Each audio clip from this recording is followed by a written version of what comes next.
Oh, hello, this is Tak Chung from Walk with Tak.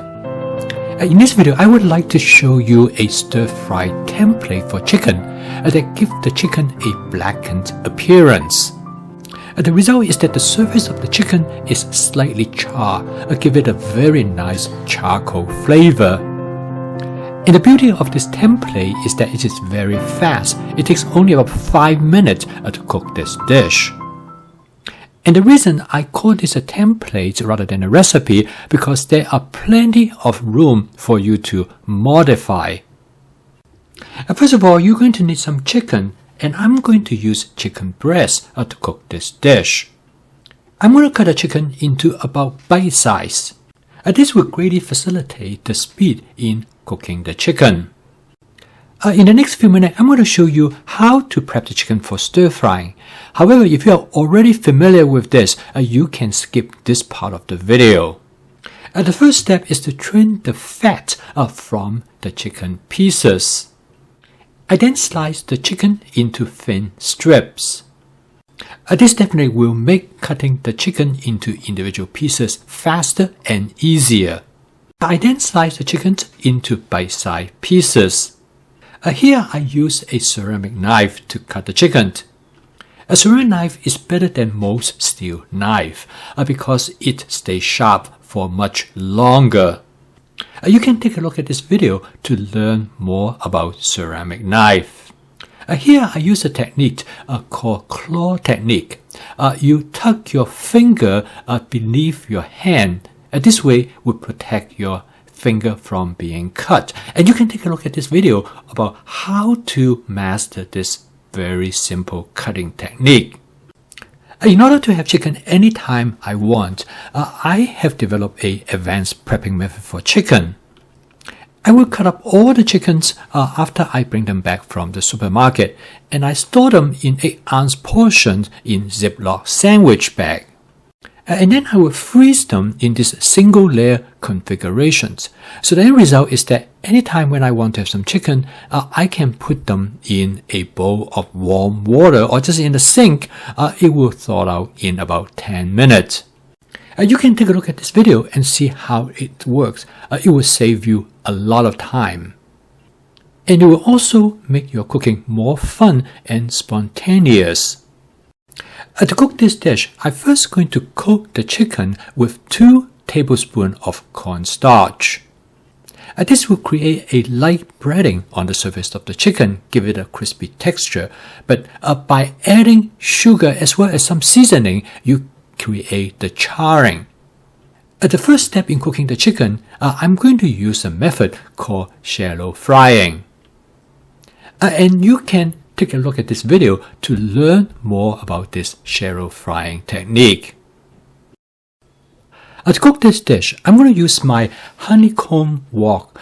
This is referred to as a hybrid wok because what it has is that it has this honeycomb design with stainless steel on the top, and then underneath it is a layer of non-stick coating.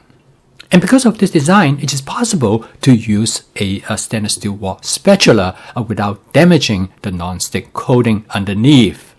To learn more about this wok, you can take a look at this video that I have done to review the wok.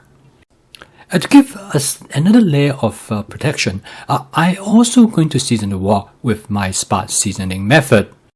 This method is very simple. All you have to do is to heat up the oil until it starts to smoke gently, and then you turn down the heat so you will not overheat the oil. And then for about 15 seconds, you are ready to cook. I'm going to use 2 tablespoons of canola oil to cook this dish. I'm going to use 8 ounces of chicken. I use the chicken mainly as a condiment rather than as the main ingredients.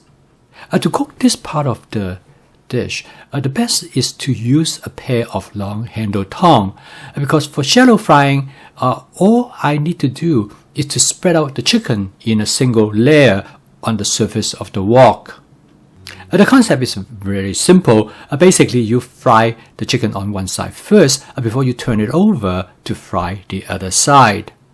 In addition to coat the chicken with cornstarch, I also coat the chicken with some hot chili pepper flakes, as well as some sugar. I add just enough hot chili pepper flakes to enhance the flavor of the chicken, but not to make it too spicy.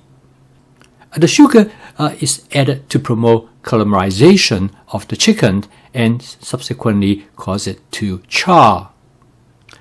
After I first lay down the chicken, I try not to move them too much because once the chicken is cooked, then the surface is sealed, then you can move it easily without having them stick to the bottom of the wok. I use my pair of tongs to test the chicken to make sure they don't stick to the bottom of the wok, and also checked how well have they been cooked.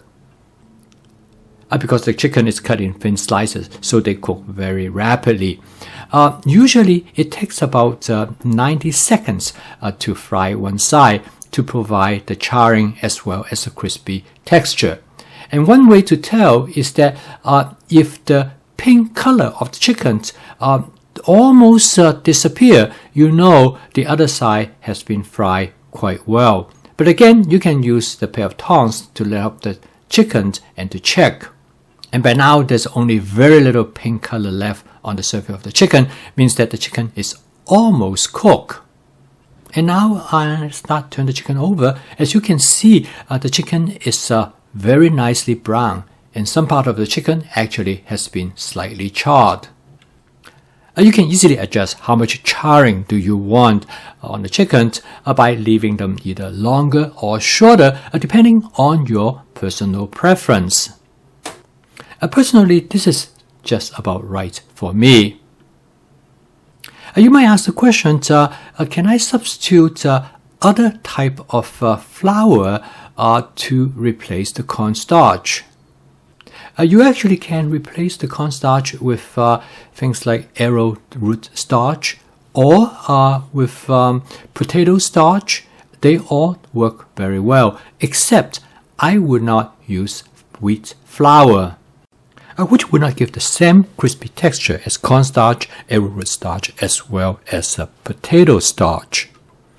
Frying the other side of the chicken takes less time, and usually it only require about 30 to 40 seconds, and you are done.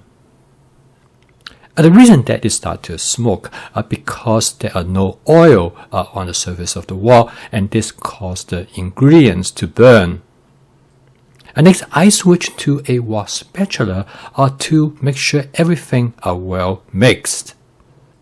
By this time, I shut off the stove and I'm ready to season the chicken. To season the dish, I'm going to use about 1.5 tablespoons of oyster sauce with about 1 tablespoon of hoisin sauce. And then I'm also going to use about half tablespoon of a Korean barbecue sauce that I have on hand. This will give the chicken a nice teriyaki flavor. And okay, with a few quick mix, the dish is done.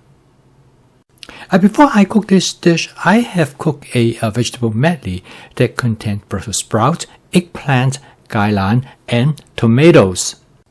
And I'm going to use the chicken as a condiment for the vegetable dish rather than as the main ingredients. This will help me to enjoy the vegetable dish even more because I have the chicken to make the dish more interesting. So basically, I cook 2 different dishes and combine them into one. It took me about 8 minutes to cook the vegetable dish, and for this chicken dish, it took me about 6 minutes. So altogether, I cooked both of these dishes in about 14 minutes. To be able to cook this dish properly, the wok has to be able to hold heat well. This hybrid wok actually did a wonderful job. So does if you are using a carbon steel, stainless steel, cast iron or light cast iron wok. In fact, any wok with a natural surface will do a good job. Again, as I have mentioned earlier, this represents a template rather than recipe, so you can mess around with it and find out exactly how much charring that you want that will create the kind of blackened chicken that you like. I post a video each day to help you to make home cooking as part of your daily routines using my fast cooking system. If you'd like to learn more about my fast cooking system, please subscribe to my YouTube channel. So keep on cooking. I will see you tomorrow.